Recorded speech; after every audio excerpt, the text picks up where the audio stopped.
Learn it now. Be subject to one another. God is the only one who's got no boundaries. He can do whatever he likes, wherever he likes. All the rest of us have got boundaries, and we should not tread into another person's boundary. Your wife has got a boundary. You can't do what you like. You can't go around humiliating her publicly. That's a boundary. She's got a dignity as a human being. Your husband has got a boundary. You can't humiliate him publicly, etc., etc. And then it goes on to say about, let me talk about husbands first. Husbands, love your wives, verse 25, as Christ loved the church. So the example for husbands is Jesus Christ. And it goes on to say, further down in that section, that it is like Christ is the head of the church. Further down, just as Christ loves the church, we are members of his body. Just as Christ also does the church, verse 29. So we must love your wife, verse 28, like his own body. That's the meaning of being the head.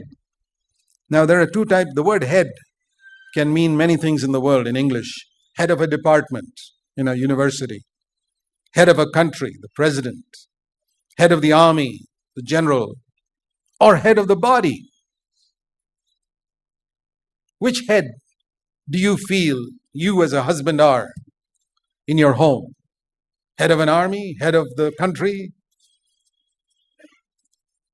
It's because that understanding, head of the department? No. Head of the body. But it's because people have not seen that meaning of head that a lot of husbands act like dictators. Because they have misunderstood the word head. Here it says very clearly, head of the body. So also, husbands must love their wife as their own body. Christ is the head of the church. So then there's a lot of scope there to meditate on what it means to be a head and the body. The head is useless without the body. Some husbands think, I'm okay. I can do a lot of things. I can do, even if my wife is not there, I can cook, I can take care of myself. You have that attitude, you'll never have a Christian home. Because a home is not just a matter of cooking food and producing children. It's a lot more than that. It's being a testimony to the devil about how two people can become one in God's eyes and how they can manifest a love and a concern and a care and a humble relationship with one another, which is a testimony to Satan as to what the gospel can do, which was never possible before the day of Pentecost. That's why you don't read anything about homes in the Old Testament. Home is not important. You could have a very bad home like Moses, who would fight with his wife and his children who are disobedient, but he could be the leader. But not in the New Testament. In the New Testament it says if your home is not right, you cannot have a responsibility in the church. Completely out of the question. If your children are wayward, you cannot have a responsibility in the church. That's so clear. So the new covenant brings us into a new possibility of relationship with one another in the home. So we must remember that we can now build a home where the relationship between husband and wife is like the head cares for the body. The head is useless without a body. Think if your head was cut off, you can't just float around by yourself.